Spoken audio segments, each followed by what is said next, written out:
Got Your Back Pod Stream is brought to you by Kinprint. For all your company's promotional needs, they do it all. Apparel, promotional products using the highest quality brands. They do logo design, signage, and printing. Kinprint will promote your brand with excellence. Visit kinprint.ca.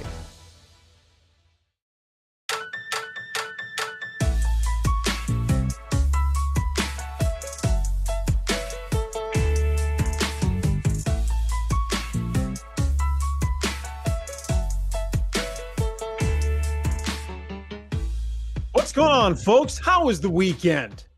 Get a little relaxed in, a little chill time. Weather was great. How about the Grey Cup? Fantastic finish. Just trying to keep your mind off the Oilers, that's all. Welcome to Got Your Back, brought to you by Sherwood Buick GMC, our great title sponsors. If you missed out on their Friday the 13th event, they got another big one coming, November 24th and 25th. Take advantage of their Black Friday promotions, including up to $7,000 in discounts, finance cash, and trade-up bonus as well. Mention that this podcast, Got Your Back, sent you. You'll receive that special pricing. You'll also get 3 free ultimate detail packages on a new or used vehicle. Visit Phil and the crew in Sherwood Park or online at www.gmcpod.com as we're coming to you from the beautiful Long Shot studio here in Sherwood Park. Sherwood Park's cheapest 20-ounce pint. Visit longshotswithaz.ca. Both the gentlemen are in the house tonight, Rob Brown and Jason Strudwick. How are we doing, boys? Did we watch the Grey Cup? Strudy, did you keep an eye on the big game, Brownie? Oh yeah, had a Grey Cup party, man. I love the whole thing. I love it. I love the party. I love mixing it up. I love all that stuff. Watching the game. It's a tradition in our house. Grey Cup and Super Bowl parties. I agree. I watched it. I didn't have a party. I don't have as many friends as Struds does, obviously, but what a game though. Seriously, that was a fantastic football game. And it's funny. I was just saying that the other day with Reed, we had to make predictions on air, and I said Montreal 28-24. I know nothing about the CFL. What? I've watched 0 games this year. No, you didn't. Honestly, I did. Soundbite. Honestly, you did. I will get you the soundbite. Well, I won't because I don't know how to do stuff like that. But I will get Reed to get you the soundbite. Everyone else was picking Winnipeg, so I said, you know what? I'm an Alouettes fan. But so you nailed the score. I nailed the score. That's insane. I mean, I am the professor of the CFL, just like Strud said before we got on air. It's incredible. I know. How about the way that game went? So you get sacked when you're trying to get your team into field goal range, which is about the worst thing to do. And never mind getting back into field goal range. What did he do? 3rd and 5, they ended up getting 31 yards. 3rd and 5 to keep the game going, and they push it all the way downfield. How ballsy is that? And then they punch it into the end zone. Canadian makes the big catch that wins the Grey Cup. Unbelievable. I love that call. I love when they were 3rd and 5, they went for it. I couldn't believe when he was bringing his arm back. I'm like, no, do not do that. And just slings it in the air. And then, a couple plays later, he hammers it into the end zone again. Cody Fajardo, I have a soft spot because he was a rough rider and I liked him. He likes corn dogs. Brownie likes corn dogs. So I'm a big fan of his. And pretty crazy outcome. And good game. The 3rd and 5 call, though, I mean, I don't know a whole lot, but it wasn't even one of their top 3 or 4 receivers. It looked like some dude that was just hanging out on the sideline say, all right, we're going to bring Billy in because no one will think we're going to throw it to Billy. And they throw this long bomb down there, and good on him catching it. But again, the excitement level of the game was fantastic, and I thought the halftime show was great. It was a really good Grey Cup this year. Nostalgic. Hey, anytime Green Day gets playing, just takes me back to my days cruising around in Kamloops, back and forth from the junior high and such. Just so nostalgic, those tunes. Yeah. Nobody's got anything to say to that. I was trying to remember how old I was when they came out. If you're in junior high, podcasting, guys. I don't know if I need to hear your whole life story about listening to Green Day when your girlfriend broke up with you in grade 10. It's a little bit of a downer on this Sunday night, but I guess I will agree that it was nice, but they weren't my favorite band. I can't believe you guys did that. Neither one of you said anything. Well, I didn't. I'm trying to remember how old I was. If you were in junior high, seriously, I'm like, okay, if he was in junior high, where was I doing then? I was probably driving around. Hey, Struds, I might have been driving around in the white LeBaron convertible, wheeling like I did. And Schauger is at his grade 8 dance, dancing to Time of My Life with Lisa, his grade 8 crush. Karen Phillips. Okay, let's get to our. You know what? Let's set up the podcast quick. We'll have our breakdown in our takeaways segment. We're still debating a name for Strud's new segment. So Brownie, Strud gets another segment. Yeah. How many segments do you have? The great ones do, buddy. The great ones do. Brownie, if you showed up with any consistency, we'd give you a segment too. You're just an extra guy. I'm like that receiver that came in on 3rd and 5. No one thought anything about me. Just happened to show up. Someone go get Ron. We need him tonight. By the way, how about this look we got going for Brownie? Like, holy smokes, Brownie. That is a deep V-neck you got going, buds. Too sexy. Well, I've been working out, Struds. I'm back at the gym again. 4 days in a row. He's acting like he's Arnold Schwarzenegger.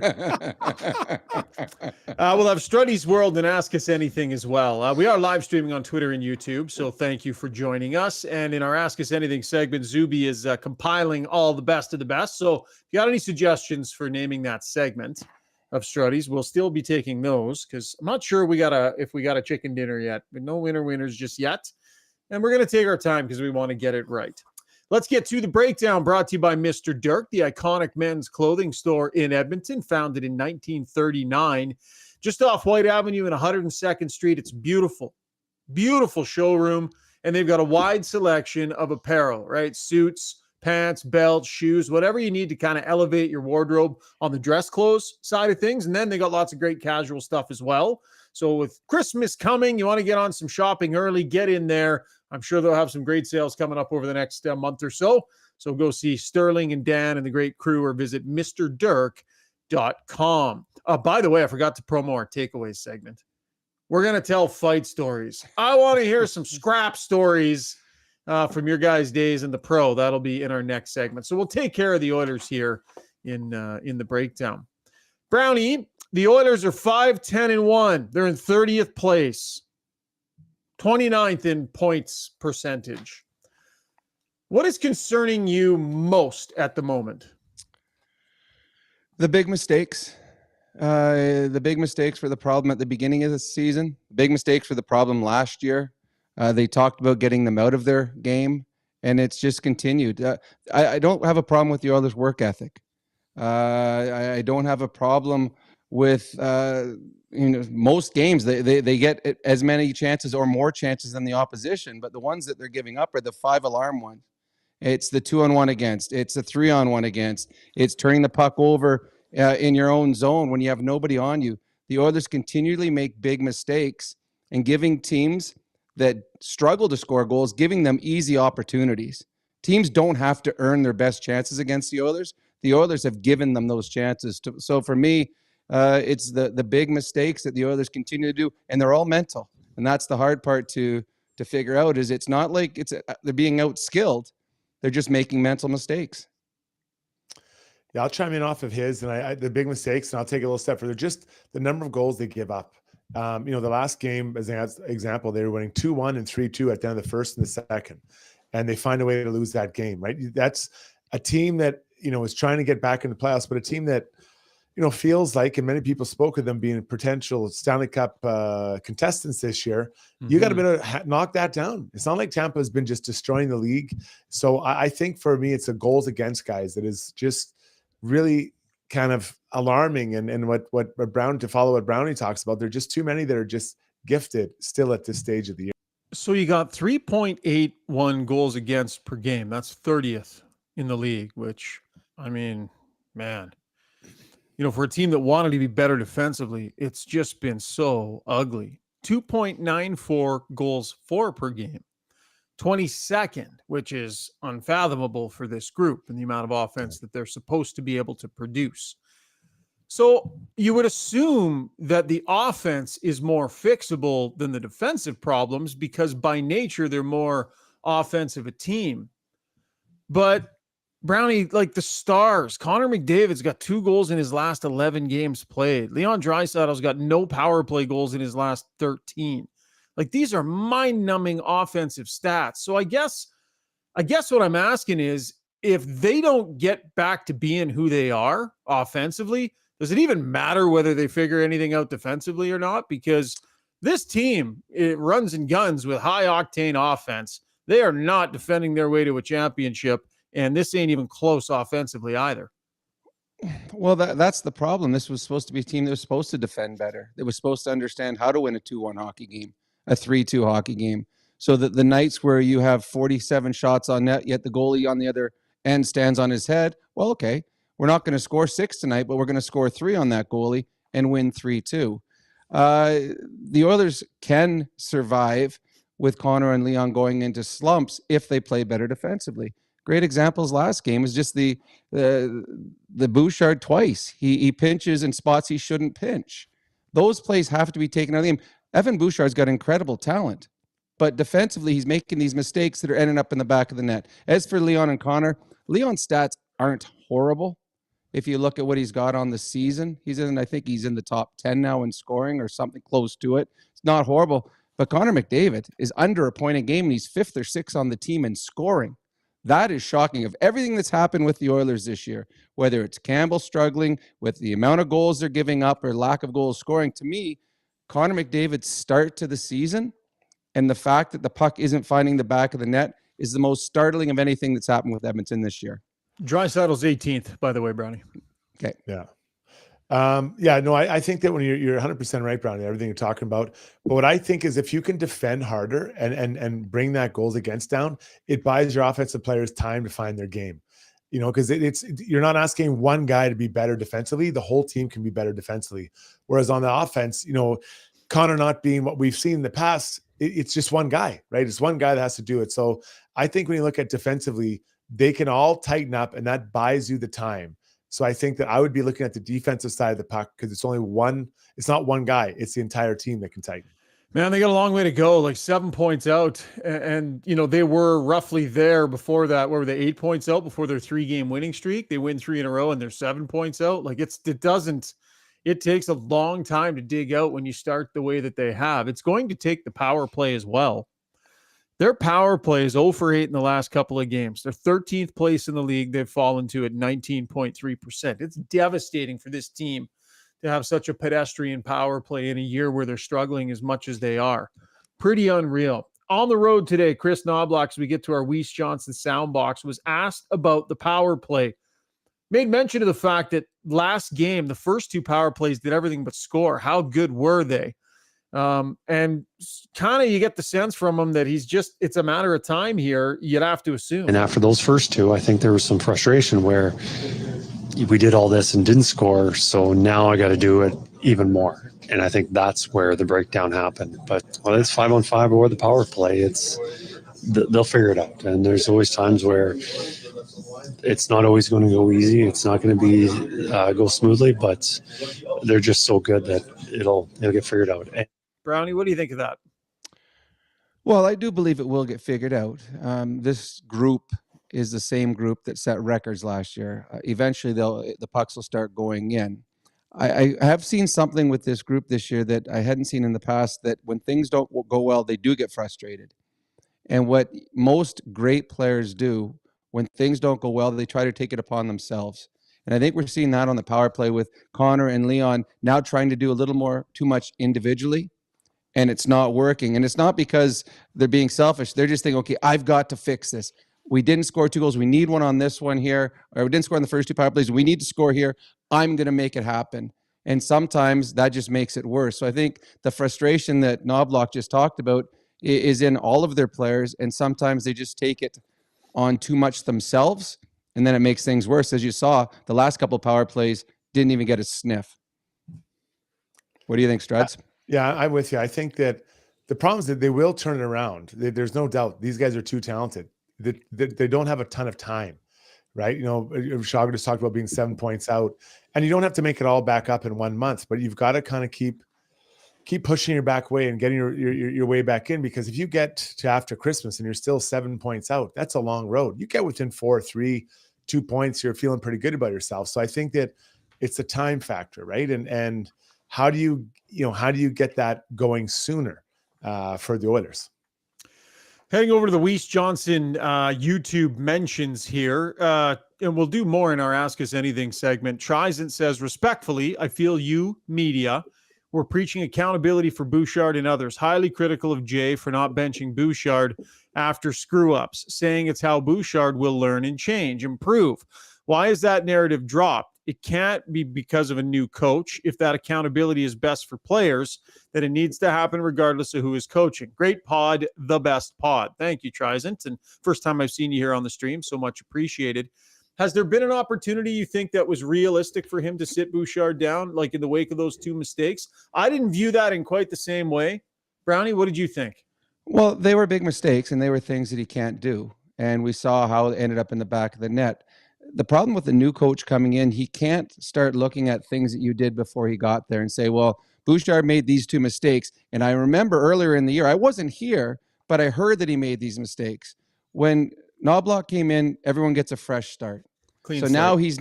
now he's little ticks on it. Okay, here we go. Okay, there's your freebie. Okay, now we're going to have to start talking about it. So I do believe they will be held accountable, and I think every player should be held accountable. You look around the National Hockey League, Patrick Laine, healthy scratch. JT Miller, Hubert, all these guys have been benched. You have to send a message that we have a standard that we're going to play here, and we're all going to play to it. So there has to be accountability. I do believe because it's a new coach that everyone started from scratch, and that's going to take a little bit before he starts holding people accountable with ice time limitations. What do you think, Struds? No, you nailed it. Everything I said. So I just agree with the texter. There is a fresh start, right? You can't just come in and just hammer him for the sins of the past because you feel you might have a different way of reaching the player without that tactic. That's in case of emergency break it. Yeah. Clean slate. It is funny though, because in one of his opening press conferences, he was asked about the big mistakes and what he's seen. And he pointed to that big Bouchard mistake in the one game. So, I mean, he knew about it, but it's interesting, Struds, that it is a full clean slate. So it's an opportunity to start from scratch. And I agree. It's most advantageous for a coach to approach it like that because it gives everybody a chance to get back on board. But a fair point, right? With those two mistakes in one game. Now, at the other end of the ice, he made some pretty nice plays, scored the goal and everything. That was a game where it was the two sides of Evan Bouchard. I want to remind you that our Twitter mention or our YouTube mentions here and our sound is brought to you by Weiss Johnson. Until December 1st, receive a complimentary duct cleaning when you buy a new furnace. This exclusive deal allows you to not only upgrade the heating system, but also improve the air quality in your home. Check them out at weiss-johnson.com. Weiss Johnson, whoa. And some stranger agrees, said, highly doubt the new coach will be benching anyone, nor is he any under pressure to do so. Some talk today. He was asked if he would indicate who his starting goaltender would be, said that he wouldn't say until game day. So maybe if you're listening to this Monday, midday, you might already know. But as of taping here on Sunday night, we do not. Brownie, do you think they have to get Pickard into a game here pretty quick? Like, how much can you run Stuart Skinner? And are you thinking about it against Florida? By the way, a team not necessarily to be messed with. They're playing some good hockey right now. The Oilers are getting them on a good time, though. They're missing Barkov in the lineup, and he'd be their second best player. They have to play Pickard at some time. They just have to. You can't run Skinner. We saw what happened with Skinner last year at the end of the season in the playoffs. He tired. And it's not fair to him to keep running him out there game after game after game. He's not a 70-game-a-year type of goalie. Not yet. No one in the National Hockey League is. And the longer you wait to put Calvin in net, the longer it is between starts for him, and it's not fair to him as well. So I don't know when you're going to start him. The problem is it's a big drop. I mean, he wasn't supposed to be in the National Hockey League. Hasn't played in the NHL in a number of years. And now you're asking him, well, you need not only to give us a good start, you might have to steal one for us because we're so far down in the standings. Yeah, there's not a lot of wiggle room here for poor play from the goaltenders. They've used a lot of those games up already. So with that being said, though, you cannot keep playing him. Skinner's got to have a break at some point. So I had maybe looked at Florida because he would have had, yesterday, tomorrow, and then Tuesday off, then play Wednesday. So that might be an opportunity. But it's not easy. That is not an easy choice to make. This isn't a guy that you really know a lot about if you're Chris Knobloch. So I'm not sure when. I would probably do it on this road trip, and I might look at one of the first two games, or sorry, the second and third game, say the next two games coming up, but not an easy choice because you need points. They gave away that game against Tampa. Now they got to find at least 2 wins on this next 2-3 games, and there's some tough games in there. Florida Panthers 7-2-1 in their last 10 games. We're going to take a deeper dive into the matchup, courtesy our friends over at Sport Logic. Zuby put the board together, and again, a deep dive in some of the analytics here, courtesy our friends over at Sport Logic. Zuby, you got that ready to go, buddy? Yeah, there we go. Yep, just had to change the sponsor. So, that's okay, buddy. So just a couple of notable things, right? Slot shots against the Oilers are 30th in the league. They're giving up way too many. The Florida Panthers, top spot in the league in that regard. So they're not going to give up a ton through the middle. Rush chances against Florida, again, doesn't give up much. The Oilers have really struggled with that so far this season. Rush chances 4. Now that's good news for the Oilers because they give up too much off the rush. Florida doesn't generate a ton. And then power play goals for every couple of minutes on the power play. You can see the Oilers, that's, I don't know, you're painting a positive picture with that stat, Zuby, but we're chewing on the power play mostly here tonight. But Florida's not a team to be taken lightly, even without Barkov, in a pretty good test. What do you think style-wise, Strudy? How do you like the matchup? Well, it's difficult to talk about the stylistic matchup when the team is not playing up to their capabilities, right? Yeah. So we can break down, well, this guy or that guy, we like this matchup, or even the fact that Barkov's out. But the reality is that we don't really know how good this older team can be. Last year is last year. This is this year now, right? So I can only go off what I've seen this year. And I see a team that is well below what the expectations that they set for themselves. And I think that the biggest problem is defensively. They're really having a tough time. So, if I'm Florida, I'm pretty excited. You might not have Barkov, but I'm excited to get into those. I'm going to say, guys, let's play in their zone. Number one, get it out of our zone, play in their zone. Don't let them get a momentum on our end. And then just keep working that slot. Keep kind of cycling through, scissoring up and down the sidewalls and getting open spot. You will get open looks eventually against this team, Brownie. Well, what I really noticed about that was the top 2 things that the Florida Panthers are best at. They were number 1, and they're both defensive type of situations. The Florida Panthers are a team that shows you that if you just play to a standard of play, everyone's going to play this way, we can have success. I believe they spent most of the first part of the season without their best 2 defensemen, both Ekblad and Montour. I think both missed the first 8 to 10 games of the year. Yet they're a team that still found a way to find wins, still found a way to play the right way defensively. And I think that's a great example for the Oilers that anybody can do it. If you have one standard, if this is how we're supposed to play, we're all going to play to this standard. Everyone can do it. It's not hard playing defense. You don't need skill to be a good defensive player. You need skill to be able to score goals in the NHL. Being a good defensive player is just being detailed, playing hard, playing smart. It's not a skill. It's just the willingness to do it. And I think right now, the willingness isn't always there for the Edmonton Oilers when they don't have the puck.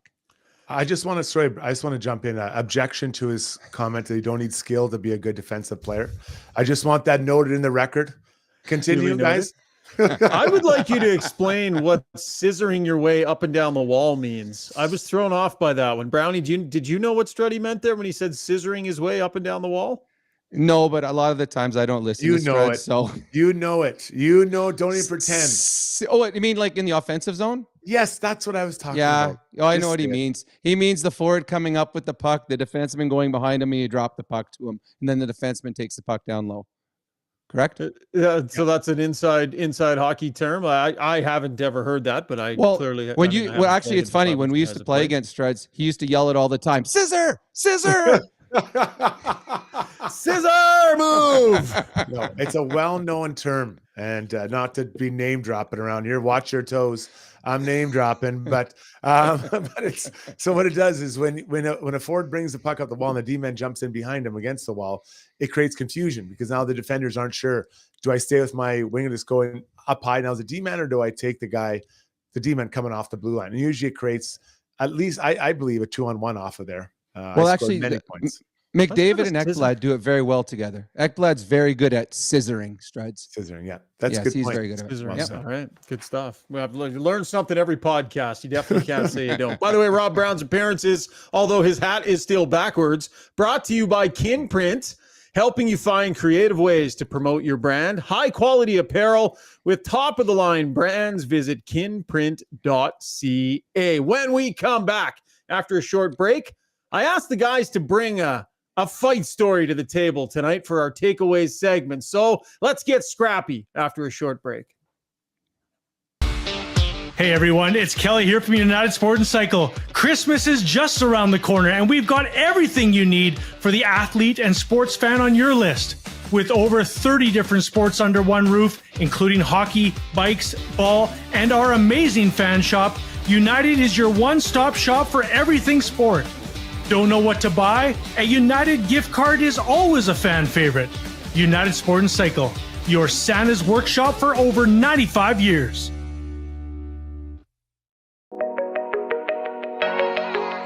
If you're looking for a night out on the town and want to make sure you and your fellow fun lovers arrive safe and in style, call Ahmed Enterprises. With their stretch limos and party buses, they can accommodate groups up to 22. Servicing Edmonton and area, Ahmed Enterprises provides luxurious, reliable, professional transportation. Whether it be weddings, parties, casino nights, game night at the arena, or any occasion, give them a call at 780-231-6018 or check them out online at ahmedenterprise.com. Mention Got Your Back sent you to get 10% off your luxury ride. The Edmonton Sport and Social Club is YEG's top destination for adult recreational sports, offering over 20 different options, including ball hockey, indoor volleyball, pickleball, and now ice hockey for all you fans out there looking to lace them up for the first time or get back into the game after a few years off, like Strudy. Sign up by December 13th for the winter season beginning mid-January at edmontonsportsclub.com.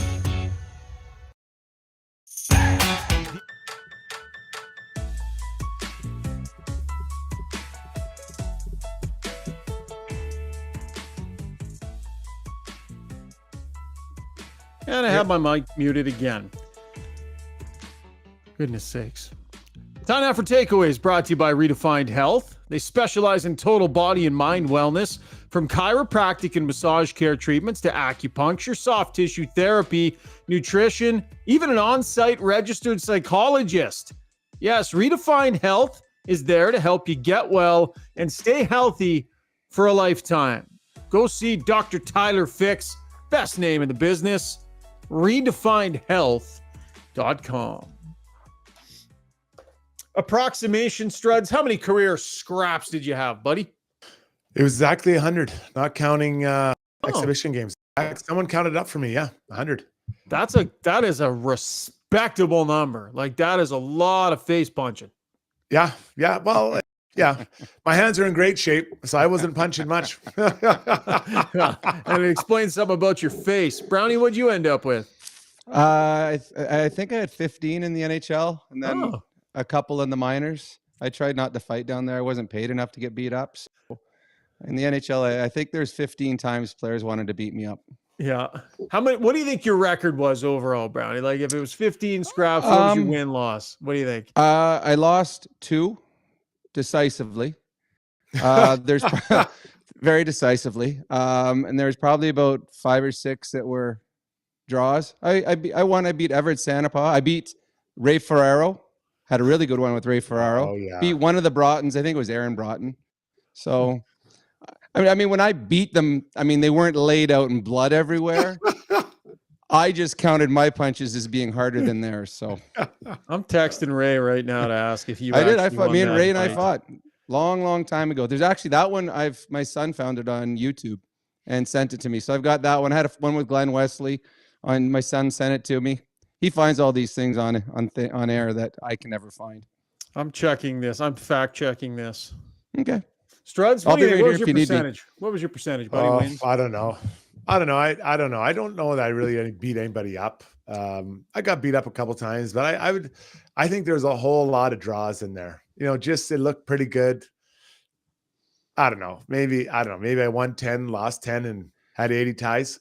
Well, I can say this for it's the truth. I did all of Struds' games when you played in Edmonton. I was doing the radio for the Oilers.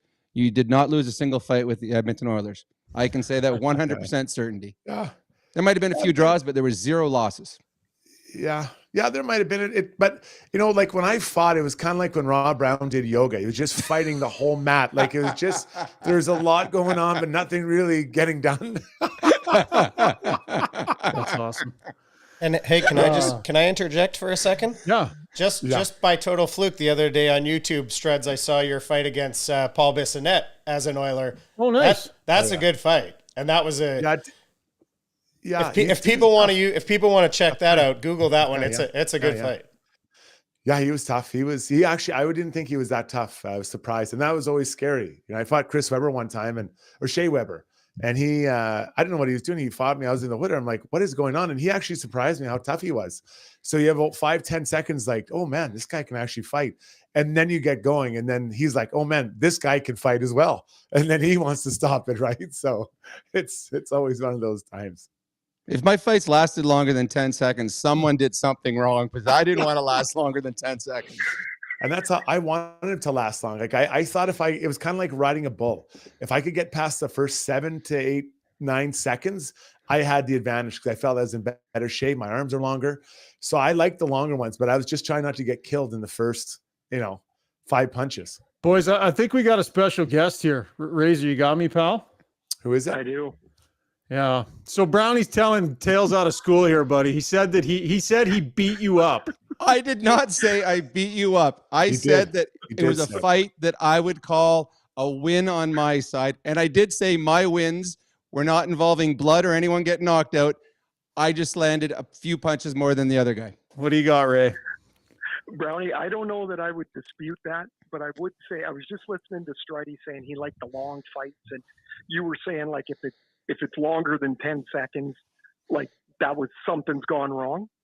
Yeah. I had a conversation once with Matt Johnson, and he's telling me, he goes, you got to take a couple to get into position. I go, what did you just say? Oh, geez. No. And I'm like, if I saw a fist come anywhere near my face, I tried to grab the other guy's knees and fall down. Yeah.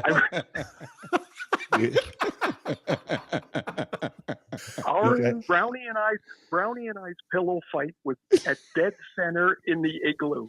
It had to be one of the worst fights in hockey history. It had to be. How did it start?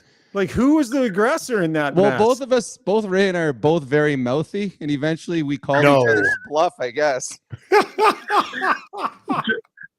This is what I remember happening. Something crazy was going on. There was fights all over, whatever. And I'm by our bench, and you had said something, and I had said something. And Dave Tippett says to me, hey, I think he wants to fight you. And I'm like, what? And he goes, I remember this. And he's like, he wants to fight you. I'm like, him? And all I could think of is, he's my size. I got a chance. Well, I can tell you with 100% certainty, I didn't want to fight Ray. Dave Tippett read the room wrong there. Yeah, At no point do I ever want to fight. That's fantastic. Well, we'll all be racing to a YouTube file near you to actually watch this mess of a fight after we're done podcasting tonight. Ryan, I'm going to say this. I think I fought like 12 or 13 times, and I'm not sure I ever won one. Yeah. Like, I honestly, I don't think I ever won a fight, but I don't really recall getting pounded except one time from Steve Thomas. I figured my size, I could fight him. He's my size. Halfway through the fight, I realized he's the middleweight champ of the world. He hit me 57 times. So tough. So tough. Yeah, he was thick. Sneaky tough. I finished third in that fight. Yeah. Terrible. You guys, I just found the video of Brownie and Ray's fight, and it reminded me of the commercial of two slinkies going downstairs. That's how exciting it was. Oh, goodness. Well, the segment we're doing was fight stories, and this isn't either of their fight stories. They're going to both tell a fight story, Ray. You can hang out if you want, or you can get back to your family time. I'll kind of leave it to you, but I'm leaving it open to these guys to tell their favorite fight story. I'm gonna. I just told you mine where Steve Thomas beat the shat out of me. It was just a terrible thing. As I went back, he cut my mouth and whatever. So the dentist is looking at me, and Dave Babbage comes back and he goes, "Hey, Thomas is outside." And I go, "What's he doing here?" He goes, "Wants to know if you're okay. He thought he killed you." That's fantastic. Ray, well, from what I've seen of your teeth, you should be killing that dentist. Hey, Strudy, when you fought, did you really have your helmet strapped on tight? Because if that thing came off, you looked like Big Ernie McCracken. Yeah.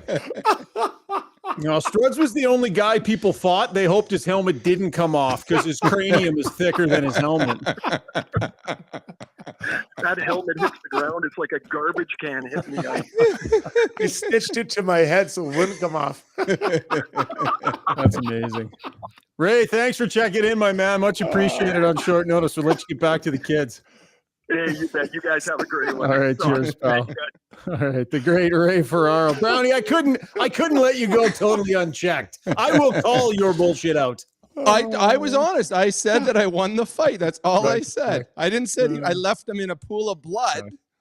But actually, are we going into fight stories now? Yeah, let's do it, man. Go ahead, buddy. Go So ahead. my fight story, Saturday night, hockey night in Canada, Maple Leaf Gardens. I was playing for the Chicago Blackhawks.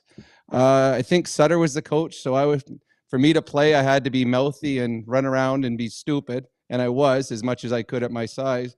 And a big brouhaha started. Everyone kind of dropped their gloves. There's everyone pushing and shoving. And as Strudge will tell you, at that point, as soon as that happens, you're looking, finding somebody that you can pair off with that fits your abilities. And I was looking around like, oh my God, I'm in trouble. And Chelly grabbed a guy and Steve Smith grabbed a guy. I'm like, oh my God, there's no one left. Pat Burns was the coach of the Toronto Maple Leafs. And I could still hear him screaming, "Get Brown, get Brown." And I'm like, and under my breath, I'm like, "No, please don't." And I'm looking around and it was Sylvain Lefebvre. Oh, big boy. French defenseman. He grabs me and he points out to center. So he and I went out to center ice, Maple Leaf Gardens on a Saturday night, dropped our gloves, and I'm like, okay. And when I fought, I didn't know how to fight defensive, so I just threw punches. And his his arms were about 4 inches longer. And you can find this on YouTube. It is all over the place. Every kid that I have ever coached in hockey has seen this fight. And he and I throw, and he got 13 to 15 lucky punches in after because my fists just weren't quite getting to his face. He dropped me. I went down. There's disputes between my father and I. I said I was down and up quickly. He said I was out for about 2-3 minutes, but I don't believe that.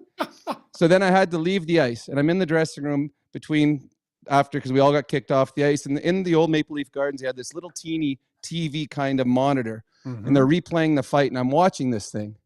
And Michel Goulet standing beside me. He was a healthy scratch that day, and I'm sitting there watching. I go, "Goo-goo." Looking at that, it looks like he got me right in the chin. He goes, "Well, Brownie, that's where all the blood's coming from. So yeah, I think he got you in the chin." So now I got to go back. And in Maple Leaf Gardens, they didn't have doctors come to your room. You had to skate back across the ice. So now between periods, I got to skate all the way across the ice. The place is going nuts. Here's the guy that just got knocked out. Now he's coming through, blood pouring out of his face. Go get stitched up, come back in. The penalty boxes were so full. I was on the outside of the penalty box, sitting there amongst fans, just sitting there like a moron. In the third period, because you play for Sutter, you have to fight. You got beat up, fight again. I very quietly said, "Mr. Lefebvre, would you like to fight again?"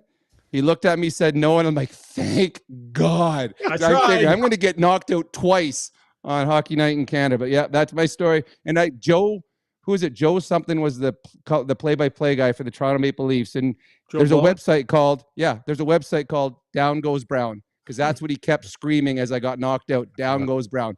He gets famous. He gets royalties. I got knocked out. You're the Brown in Down Goes Brown? Yeah. I'm the Brown in Down Goes Brown. That is me. I did not know this. Yeah. That is amazing. Sylvain Lefebvre gets 15 lucky punches, and all of a sudden, that's my fight story. Okay, we love it. We love the stories here on the podcast. And Brownie, just another reason you're going to be jealous here, but Zuby actually put a little time and effort into a little something for you, Struds, when you launch into story time. Zuby, why don't you show us? For those of you who are just listening, you got to watch too.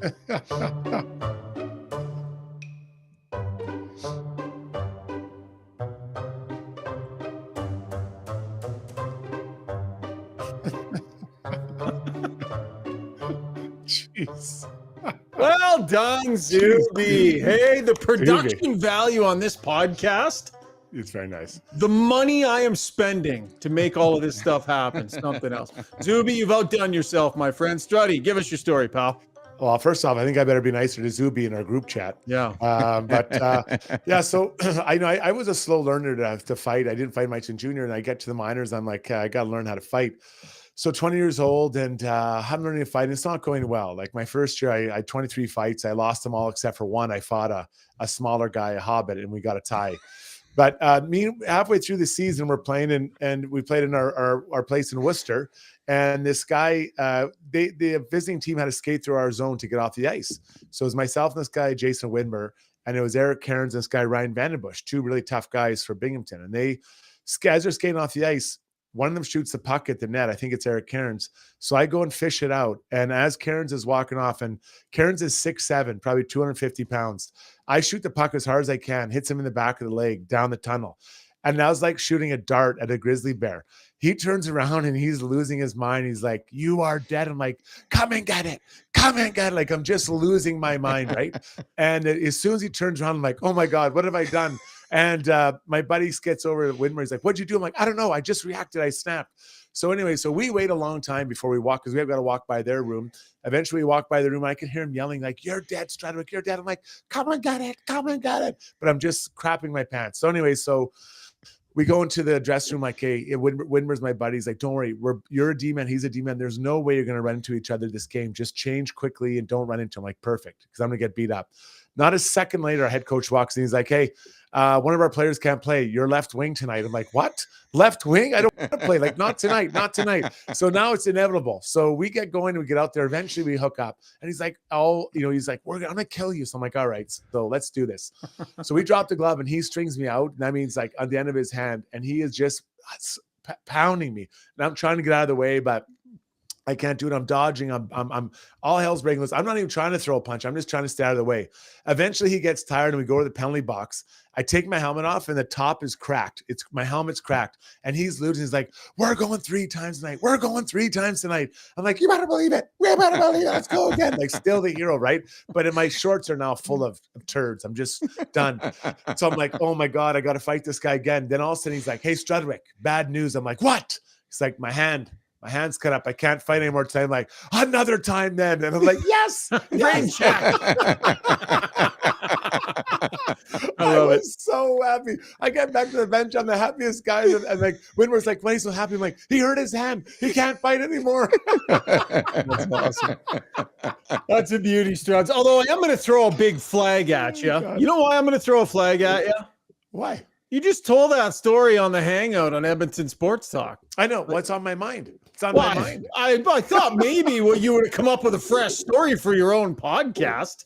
Well, there's lots. We got time. We got time on the podcast. But Well, it's a I good know one. there's It's a good lots. one. Why'd you recycle one from Friday? Well, we have lots of time. Well, because not everyone's listening to the same feed here yet. It's a great story, though. It is a fantastic story. Really good. The only one that I have that's worth telling is the night that I nearly died. We were heading into Medicine Hat when I was at Kamloops, and I was still trying to make the team. It was really early on in the year. And Al Glendenning, our assistant coach, this big, tall guy, played in the American League. He was just a big scar on his face. He was just a mean-looking son of a gun. And he sat right in front of me on the bus. And he was sort of pulling for me to make the team. And so we're pulling into Medicine Hat, and between the seats, he goes, "Rish." "Oh, what's up, Al?" He goes, "You want to make this team?" I'm like, yeah, man. He goes, "Fight Rocky Thompson tonight." Oh, no. And this is the thing, right? When the general tells you to do something, you do it. I mean, you just do it. So I was like, and my buddy, another rookie, was sitting next to me in the seat, and he's like, he heard him do it. He looks at me. I was like, "So guys, like, not a word of a lie, man. I was going to do this." And before the game, I'm just sweating in the locker room. I'm just like chewing through my towel. I'd had maybe 3 fights in exhibition, but I'd no experience doing this. But when the general tells you to do something, you do it.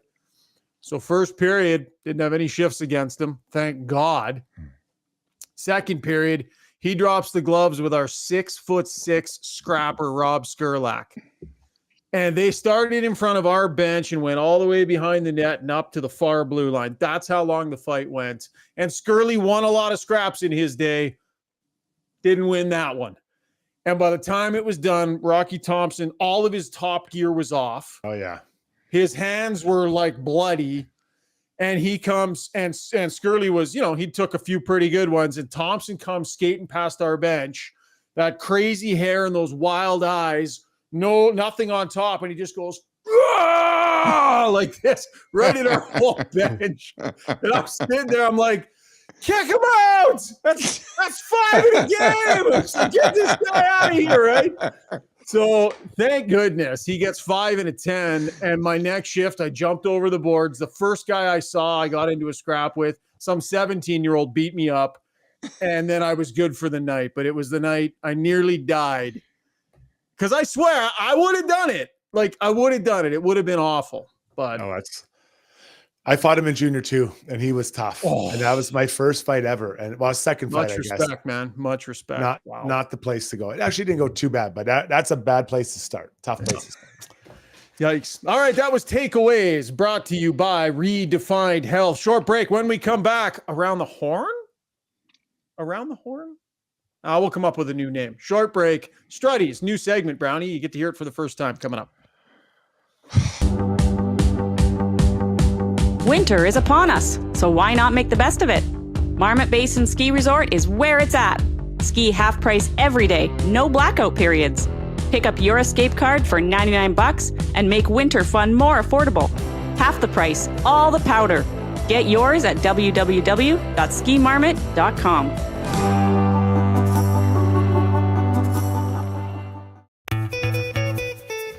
Are you ready to elevate your moving experience? Trusted for over 100 years, Ferguson Moving and Storage are your partners in relocation, ensuring your journey is smooth and stress-free. And say goodbye to surprises with Ferguson's transparent flat rate pricing. Contact them now for a free moving quote and use a promo code Ferguson to receive $100 off your next move. Visit FergusonMoving.com and let them lift your expectations.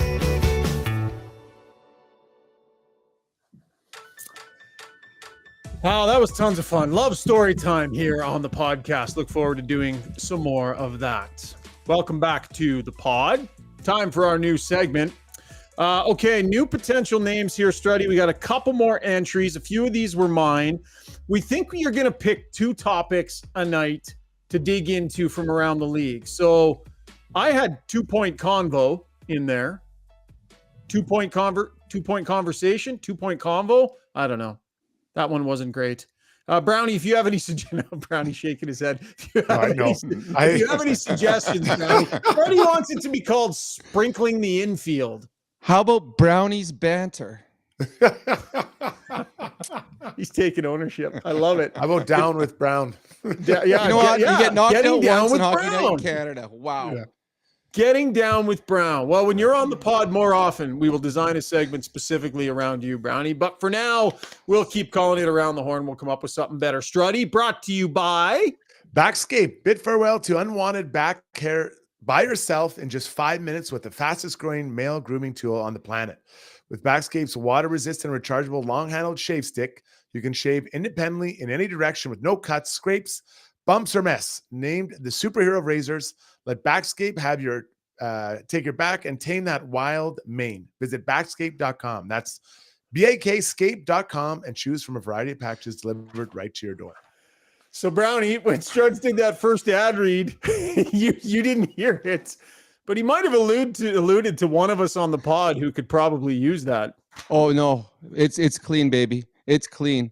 Yeah, I don't know what you're talking about, Struts. Do I have to pull this off? Yeah, you do. Do you want? Yes, you do.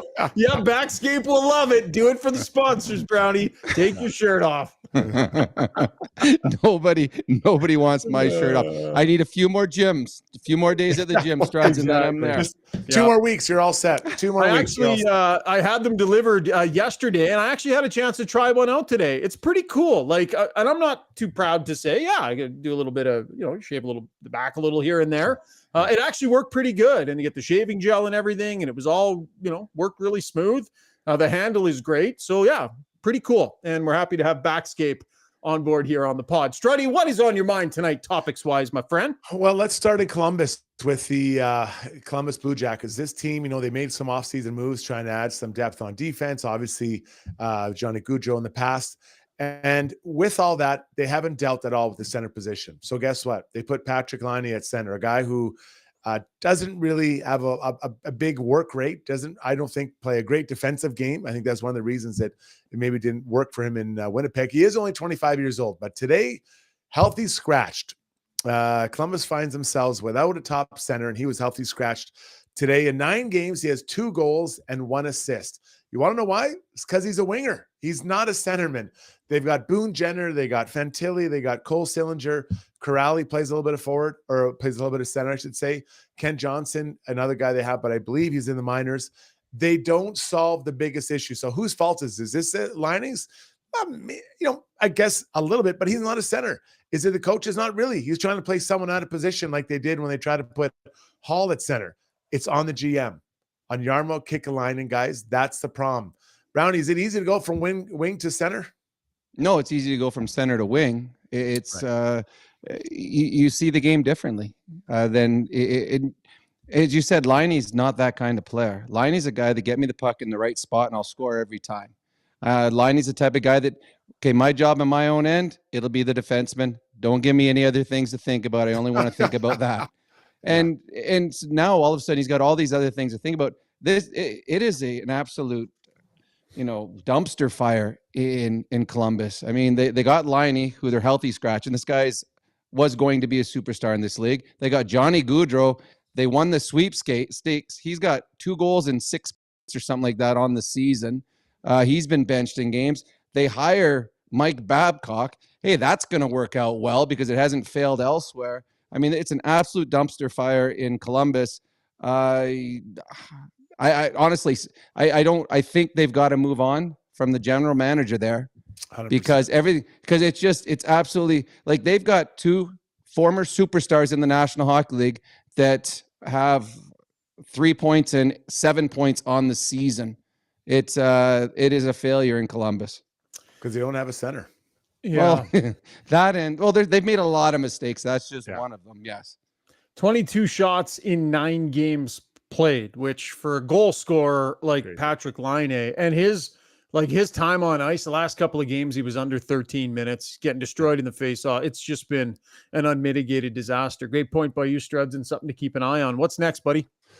We'll go over to the New York Rangers. I love following this team. You guys know I like the Rangers, and they're on fire. They're absolutely rolling right now. Had a big game the other night against New Jersey. I think the league is better when the Rangers are relevant, and they're very, very relevant right now. As is New Jersey. Islanders, still trying to find their way. But I'm going to go point at 2 players that have really helped this team. And it's not a superstar. It's not a guy who's won awards before like Adam Fox. I'm going to go Alexis Lafreniere. This guy is finding his game this year. He's got 7 goals and 4 assists already this year. Last year, he had 16 and 27 assists for 39 points. He's trending to get, let's just call it 60, 65 points, somewhere in there. That's a huge thing, a huge ad for them to get him going, and on a pretty good deal at $2.2 million. And then on the back end, I mentioned Adam Fox going out. Well, they signed a guy, Eric Gustafson. You may have heard him. He's bounced around the league. I think he finished up in, I want to say, Washington last year. Actually, originally drafted by the Oilers, ironically, I think, if I'm right. But this guy's having an amazing year. He's got 11 points, 3 goals, and 8 assists. Stepped up.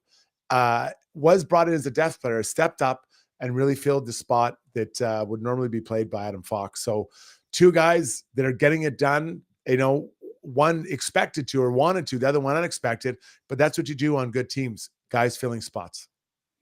Well, and a good point about Lafreniere is he's getting a chance to play now. One of the problems when they started bringing all this high-end talent in before, where they brought Patrick Kane in partway through the season, they brought Tarasenko in, well, that limited the amount of ice time that Lafreniere got.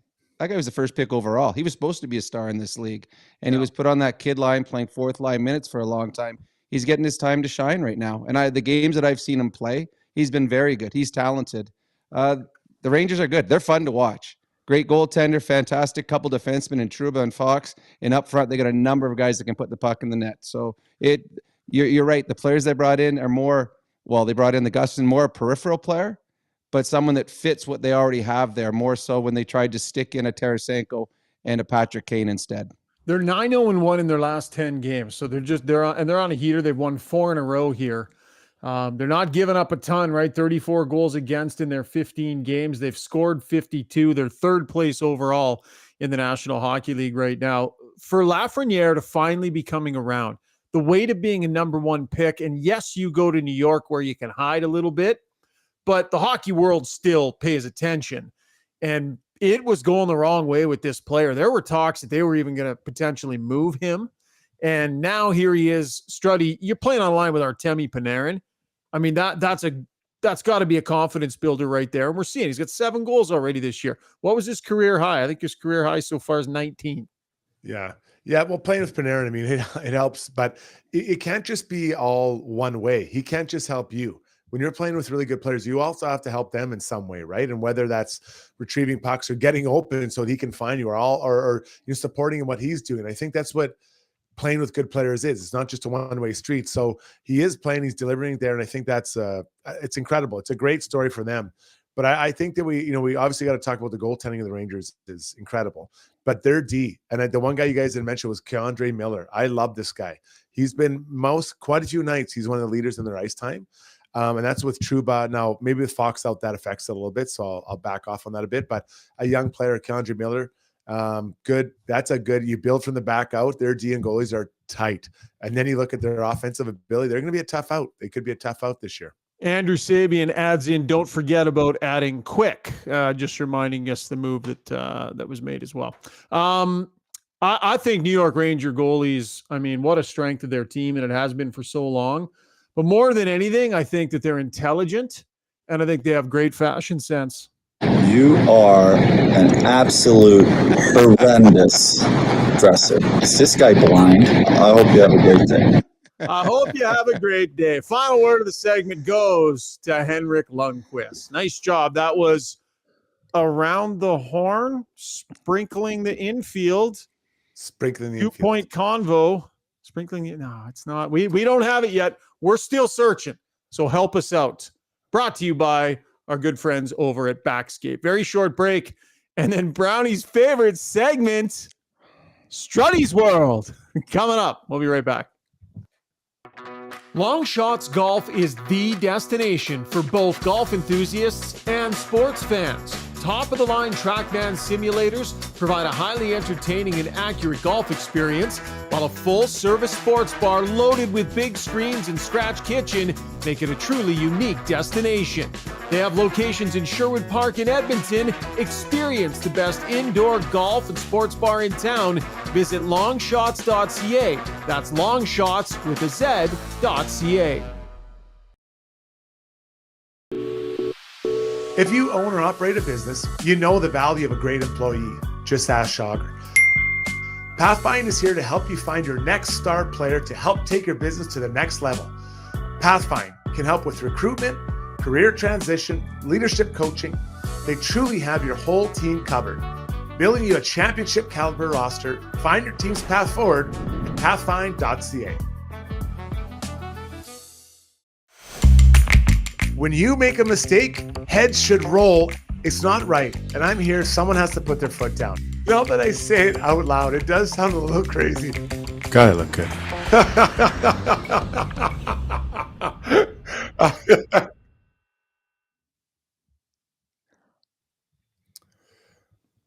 You're muted there, Shaggy. Holy jeez, amateur hour. Oh, I did it again. Muted the damn mic again. Jesus, let's be professional, guys. I know, it's bad. It's bad. I just need to stop doing it. I do it like at least once a podcast. Now, what I was saying is, Zuby, we need to get the leaf blower comment into the Strudy's World intro, I think, hey? I feel like it... Yeah. And which one? Oh, shoot. And you know what? I'll go to this now. One good comment, a great comment did come in about naming the, oh shoot, I'm gonna have to find, never mind. Oh yeah, Obifawan says maybe the new segment name should be called Blowing Through the Rest. Oh, yes. That's We actually might have a pretty good. winner there. Blowing That's through not it. time now for blowing through the rest. I like it. Who was that? Subi, write his name down. Obifawan, it turns out we were chatting on the chat. He knows my brother. He played hockey with my brother in Edmonton. So his Do you know real what I'm name's, going to do? his name's Blake. This is what I'm going to do. I'm going to put a backscape on the line. Whoever wins the competition for naming this thing, you will get some product from Backscape. So that is the clubhouse leader right now. So Zuby, maybe get him to just, I'm not sure how, but you guys touch base offline, maybe on Twitter or something like that. You can DM one another, but that is the clubhouse leader blowing through the rest. But right now, it is time for Strudy. That's good. Strudy's World, brought to you by DLR Vinyl, Fencing and Decking. They've got locations in Calgary and Edmonton, providing beautiful maintenance-free vinyl fencing and decking materials. And the key is maintenance-free, right? Because who likes sanding, staining, painting? You put this stuff in, it looks fantastic the day it goes in, and it stays that way every single day. I have it in the backyard, and it's awesome. So they've got locations in Calgary. My brother Rob runs that branch. Touch base with Rick here in Edmonton. They'll get you all hooked up. You can either try and squeeze some product in late here, a little late in the season, but they can definitely get you set up for the spring. That's DLR Vinyl Products. Brownie, y'all ready, bud? Y'all nestled in, ready for some story time from Struds? Strudy, what's on your mind today, bud? I love Grey Cup. I just love the tradition of having a Grey Cup party. We try to host one every year, and this year was no different. And so when the time came up to discuss what we're going to eat, my wife and I we're at odds, to say the least. I believe it needs to be traditional. I'm talking chip and dip. I'm talking, chicken, whatever, drumsticks. I'm talking chili. I'm talking all those types of things. I wanted to bring in ribs. I wanted to get some ribs from maybe Tony Roma's or something like that. Just finger food, get greasy, a couple beers, boom, enjoy it. My wife instead was asked if we could do a roast. I'm like, roast. What? I was like, have you ever been to a party that is a Grey Cup or Super Bowl party? They're the same. I was outraged, to say the least. And let's say we didn't talk for a good 24 hours when that came up. There needs to be an understanding that it is finger food, it is chips, it is Ripple chips, it is sour cream sour cream flavored chips. It's all those types of things. So guys, I know I'm right here. There's zero debate here, but my wife, she came around after we had the party. But Brownie, I mean, come on, man. Like, well, first of all, you were looking for the word wings, I think, instead of drumsticks. How'd that slip your mind? I'm like, you could have drumsticks. I want to go to Shona's party. I want to go to the party that has the roast instead of the one that has the chicken drumsticks and the sour cream chips and the rippled chips. I want the roast. So you know what? Shona and I are going to go to a different part of the house, and we're going to have a party, and we're going to have a nice big roast. It's going to be awesome. And I'm 100% on Shona's side, 1,000% on her side. You're invited. Yeah, that's why you're by yourself. You're not invited to the party. I'm a little more with Struds on this one. A roast at a Grey Cup party that's a roast finger food. You got. Oh my God! You got it. So good. I know it's good, but there's lots of things. You know what else is good? Lobster. But I'm not asking for it. You know what? If that was an option, I would have went with lobster too. Yeah, but he didn't give me that option. Brownie, like, do you host roast? Do you host parties ever? A lot. We host a lot of parties and eat their food. Because if they have a roast, I do. We host a lot of parties, and we will have roast at our parties. Yeah, and my wife will make a big ham and have it out on the table at our parties. Let me tell you something right now. That's not a party. That's a dinner. Yeah, so you've dinner. Gone to dinner. Now you're just having a television basement dinner. If you have a roast, it's not a Grey Cup party. No. Why can't the Grey Cup is on, and I'm eating a roast sandwich? That's right. How is that not a great idea? Has nothing to do with the part. That's not what Grey Cup is. Grey Cup is greasy. It's a table full of finger food, different foods you can get. Now, now, Struds, where do you come out on? Because this isn't finger food. Because there's a lot of sauce involved. You could go toothpick though. Where are you at on meatballs? Oh, you gotta have meatballs. I don't mind the meatballs. Like, I personally, when I lived in Sweden, we ate a lot of meatballs, and I'm a little bit meatballed out. I only can eat so many balls. But anyways, so anyways, now we got to rename the segment. So, anyways, boys, What doesn't matter with you? I'm walking away. I'm walking away from the meatballs. Again, it was Strudy's World, brought to you by DLR Vinyl Fencing and Decking. Another soundbite in the old sound bank. Zuby, clip it and add it to Strudy's World. Like, if you keep piling these on one on top of the other, Strudy, we're not going to have a G-rated podcast. There's a little thing you have to select whether the program is for kids or not. And I'm going to have to select the no, definitely not for kids. Ooh. Wow.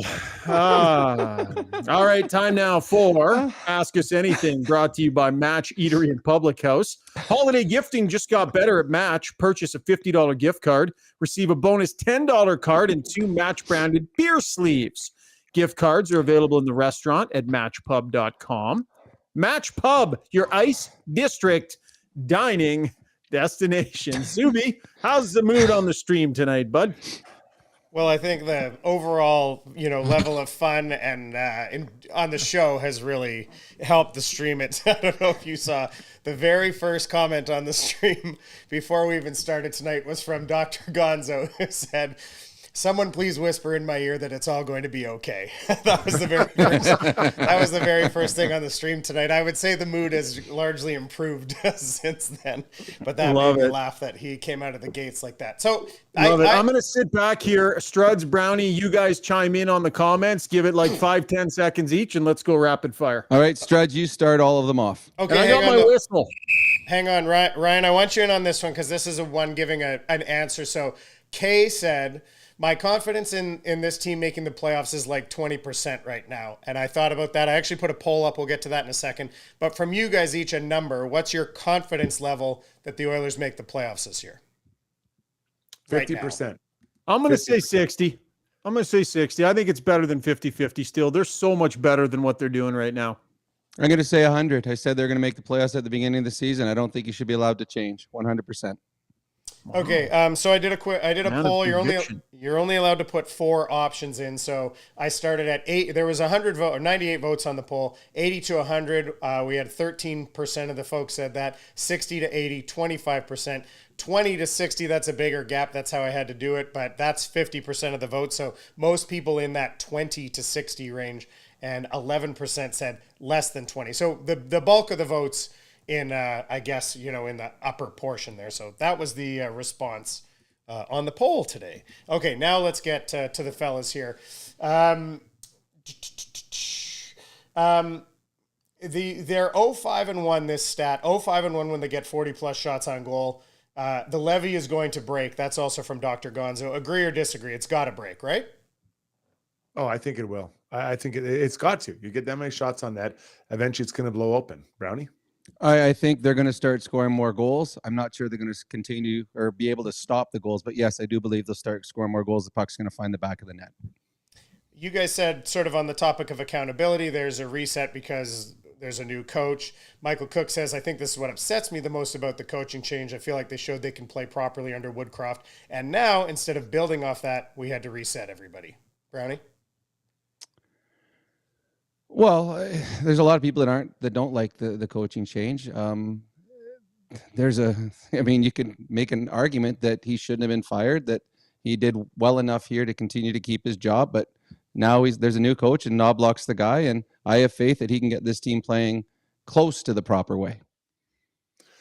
Yeah, I don't think Woodcroft was the problem either. And whether we like it or not, Knobloch wasn't his doing, right? So here he is. I think he has a different way of maybe approaching the J, and again, not better or worse, just different.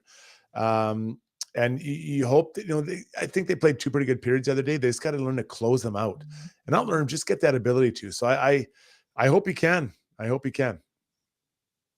Quaddy says here from the stream, he says, "I would say the Oilers only have played 1 good 60-minute game in the last 4. So yes, some wins, but turning it around, I still need to see more proof." Struds? Yeah, I think that's fair. I mean, sometimes when you're playing badly, it takes a while to start getting your whole game going. And that's what I'm hoping for, right? You see moments of it or periods or maybe 2 periods of it, but you don't see consistency. And just because it's not fully finished, right? So I'm hoping they can kind of, over the next little while, keep developing that game that becomes a 60-minute consistent game for them, Brownie. Yeah, I don't think they found their perfect game. The best game they played all season long, in my thought, is the game they lost to the Winnipeg Jets in overtime. I thought that was the best game they played. They just didn't get the result.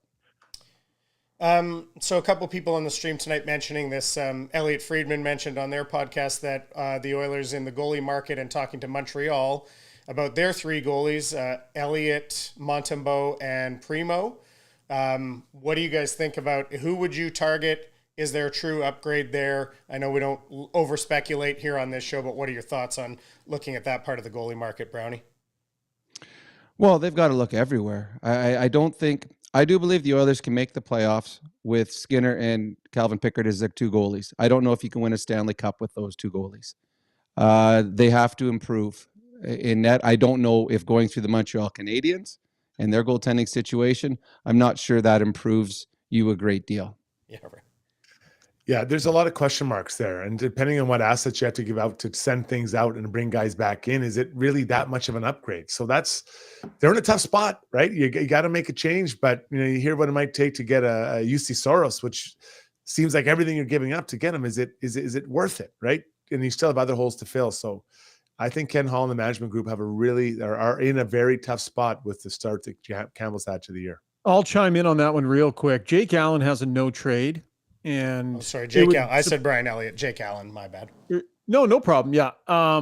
Jake Allen has a no trade, and my sense is I'm not sure Edmonton would be a destination for him. Montembeault is perhaps the most likely, right? He's unrestricted at the end of the year. He's $1 million. And Caden Primo is 890. He's got 1 year left, and then he's an RFA. Montembeault is probably the one you're eyeing because I'm not sure that Allen would be doable. Zuby. Also on the trade front, again, this is speculation stuff, but Stephen Petrick said, should Holland be looking at trades that might involve Evan Bouchard? He has huge upside and could be a great chip to use if you need to get a goalie in return. Any thoughts? I don't think they're trading Evan Bouchard. I think the upside of what he's capable of doing is something that they don't have in their organization. I mean, he's probably going to score 80 points this year. They just need to figure out the defensive side for him. But I don't think Evan Bouchard will be moved. I wouldn't trade him. I wouldn't trade him at all. I think he's so good offensively, and what he needs to work on is much easier than what you need to get. So there's no way I'm trading him. The problem is there's a pretty major drop off from him to the next guy, right? It's not like you're the Colorado Avalanche where you trade one of your high-end offensive defensemen and you got another guy ready to step right in there. Now, Darnell Nurse has run the power play before, but I don't think Nurse needs more to do. So yeah. I agree with you guys. Bouchard, the points that he has the potential to get for the money that he makes. And I don't believe the Oilers are or would be shopping Evan Bouchard at this point. One more, Zuby. I had a question. I thought about the power play as we were talking about the Oilers power play. Still statistically good, but just kind of not what we expect to see from them. Do you think there's any thought of mixing up the who's on that first unit? Specifically, I'm thinking about Kane getting in there to disrupt a little bit. You guys have thoughts on changing the personnel on PP1? In all honesty, no. I mean, this is a group that set a record last year, the best power play in the history of the NHL. I do believe that you can switch Hyman and Kane quicker. I don't think Hyman needs to play the full 2 minutes if the first unit stays out there. But no, they know what they're doing out there. The puck's going to find the back of the net. They need this power play going, and it'll get there. Yeah, I'll agree completely with you, especially since you scored probably a few more on the power play than I did, Brownie. The one thing I'd like to say is that I would like to see them get the second unit going a little bit more, Struds, like you discussed before. Like if you start that unit and give them $1.15 and then pull them, like $1.15, $1.20, somewhere in that range. And then if the second unit doesn't score, come right back with McDavid and Draisaitl. That's what I'd like to see them do with their power play a little bit, because those guys aren't going to play together 5-on-5 to start most games, but I think that's an opportunity. They'll be sitting on the bench. They'll be pissed that they didn't score on the power play. Throw them right back over the boards after the second unit is done. I wouldn't mind seeing that. Yeah, for the short time, guys, I might leave Connor out for both units.